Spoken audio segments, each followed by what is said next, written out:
May isang party dito sa Silangang Visayas, sa isang liblib na lugar sa pagitan ng Santa Fe at Alang-Alang Leyte. Isang malawak na kapatagan at berdeng lupain.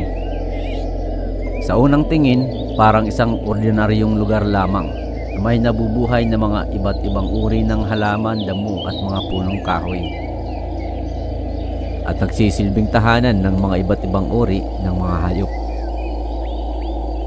Bagamat makulay at makapal yung mga damo, kung pagmamasdan, parang isang matabang lupain. Pero ang totoo, hindi ito pwedeng pagtamnan at walang nabubuhay na mga pananim. Matubig ang lugar at may malambot na lupa, at ang ibabaw nito ay nababalot ng makapal na damo na kung ituring ng ilang mga magsasaka na walang pakinabang. Ngunit ito pala ang isa sa pinakamahalagang kapaligiran dito sa mundo.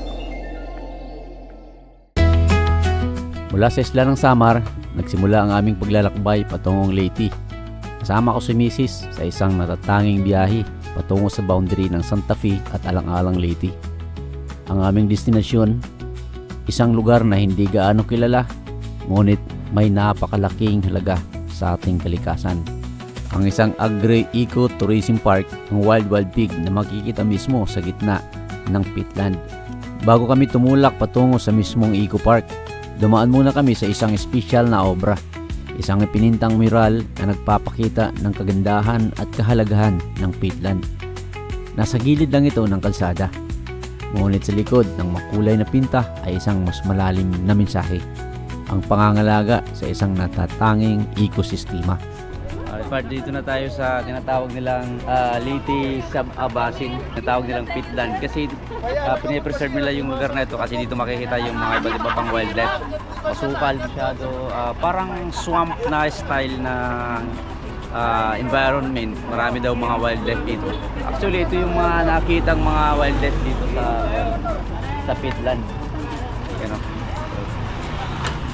Ang Sub-Basin Peatland dito sa Leyte ay may lawak na humigit kumulang 3,000 hectares. It is stretched out mula sa bahagi ng Santa Fe Leyte hanggang sa bahagi ng Alang-Alang Leyte. Isa ito sa pinakamalalaking peatlands sa Pilipinas at bahagi ng mahalagang ecosystem na tumutulong sa carbon sequestration, pagbawas ng pagbaha at proteksyon ng biodiversity. Marami pang iba.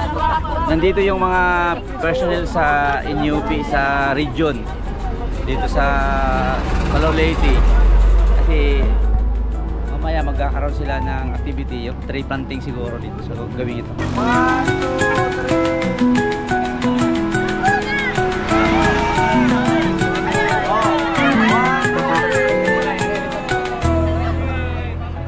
Dito sa gitna ng Sub-Basin matatagpuan ang Wild Wild Pigs na pagmamayari ni Sir Ronnie at Attorney John Villaber.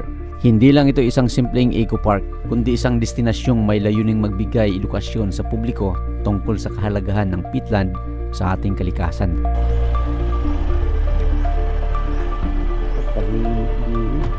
Parang nandito na kami sa Wild Wild Pig na pagmamayari ni Sir Ronnie. Kasama natin si Sir Manny, siyempre of course, na invite tayo na mag-vlog dito sa Wild Wild Pig dahil sa activity nila. Siyempre, sinusuportahan natin dahil isa sa mga activity nila dito is yung patungkol sa environment, like preservation ng mga wildlife dito sa natawag na peatland.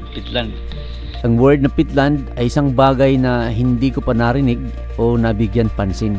Ngunit dito sa Sub-Basin, natutunan kong isa itong napakalagang bahagi ng ating ecosystem. Ang peatland ay isang uri ng wetland or lupaing matubig na may makapal na deposito ng peat. Ang peat naman ay isang organikong material na nabubuo mula sa unti-unting pagkabulok ng mga halaman sa isang mahalumigmig at mababang oxygen na kapaligiran. Karaniwan itong matatagpuan sa mga latian, kagubatan at mga tabing ilog. Ang peatland ay isang mahalagang likas na yaman na may malaking papel sa kalikasan at kabuhayan ng tao. Unang-una, ang pangangalaga sa klima.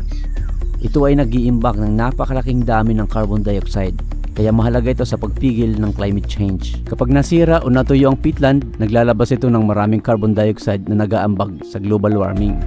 Pangalawa, yung control sa baha at tagtuyot. Ang pit ay may natural na kakayahang sumipsip ng tubig, kaya tumutulong ito sa pagpigil sa pagbaha tuwing malakas ang ulan.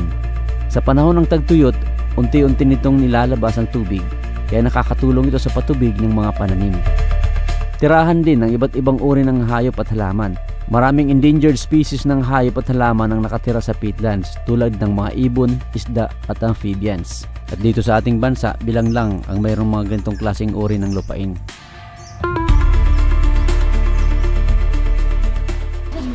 Nandito tayo sa may Wild Pig ngayon. Dito yung lugar na kung pagka nagbibisikleta kami, dito kami nag-stop over dati. Dati ito ay isang parang stop over ng mga bikers. Yan. So nagbabike kami dyan sa paligid-ligid nung time ng pandemic. So naliko kami dito sa kahit saang mga sulok na to. Nakita namin itong Wild Pig. So dati, walang mga structure na nakatayo dito, hindi yung kubo lang na yung nag-iisa. So magkaisa tayo, magtulungan tayo, mag-enjoy, kumain, maglaro mamaya, makisama, at makipagkilanlan, diba? Makipagkilala sa bawat isa. Hindi ko pa kilala dito, may mga bago kasi dito eh. Si Ronnie, saka si Ronnie? Si Jam, ayan. Ayun, si Ronnie. So sila ang founder nitong Wild Pig. Ready? 1, 2, 2, 3! Paso. Ate Ben! Manaling pa paso! Sa araw ng aming pagbisita, natunghayan namin ang isang special na kaganapan, ang Christmas activity ng mga government employees dito sa Pro 8. Ngunit higit pa sa pagdiriwang, isa sa mahalagang bahagi ng event na ito ay ang tree planting activity. Isang hakbang para sa pangangalaga sa peatland at pagpapanatili ng likas na yaman ng lugar.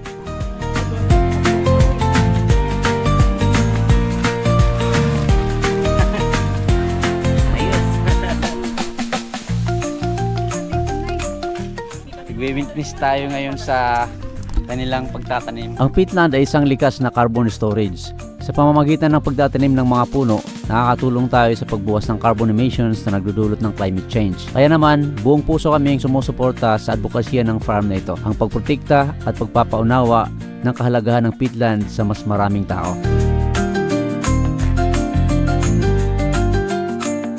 Sa aming pag-ikot sa lugar, natuklasan namin ang kakaibang ganda ng peatland. Mga punong nakalubog sa tubig, mga halaman na bihira lang makita at tunog ng iba't ibang hayop na dito lang matatagpuan.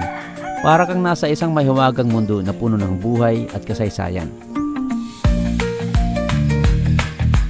Isa sa mga ina-offer din dito sa Wild Pig, yung horse riding.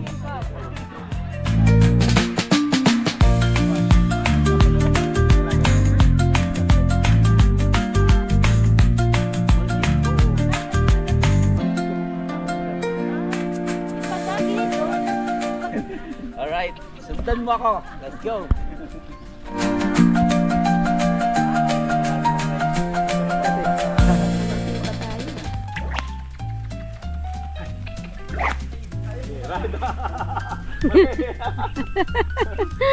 Kaliwa. Sige, yan. Sige. Kaliwa. Ikot. Sige. Parang gusto na umuwi. Balik, sir, balik. Balik. Balik, sige. Hala, Daddy.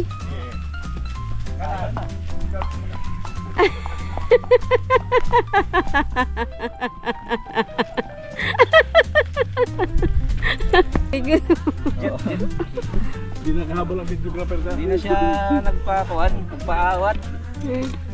Pagkatapos ng buong araw at para mas maramdaman ang koneksyon sa kalikasan, nagpasya kaming mag-overnight camping sa loob ng peatland dito sa Wild Pigs. Isang gabi ng payapang katahimikan sa ilalim ng mga bituin at napapalibutan ng malinis at sariwang hangin.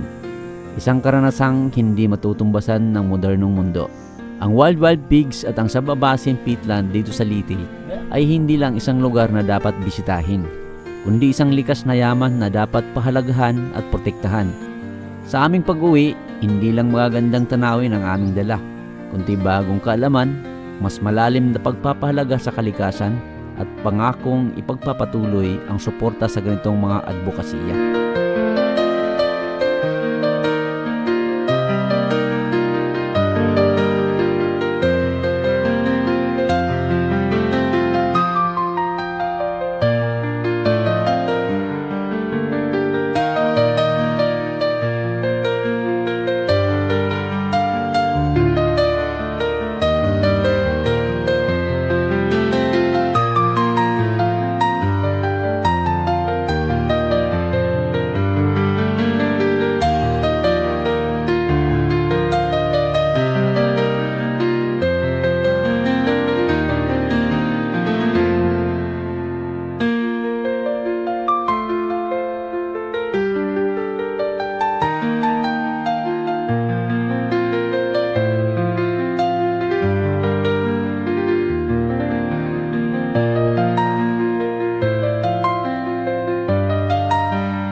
Muli, ako po si Kuya Nolds, ang iyong kapartner sa paglalakbay. Hanggang sa susunod na adventure, patuloy nating tuklasin, ipakita at ipaglaban ang ganda ng ating kalikasan. Mahalin natin ang ating bansa. Special thanks to Sir Manny, Ma'am Ethel, kay Sir Ronnie at Attorney Jam from Wild Wild Pigs.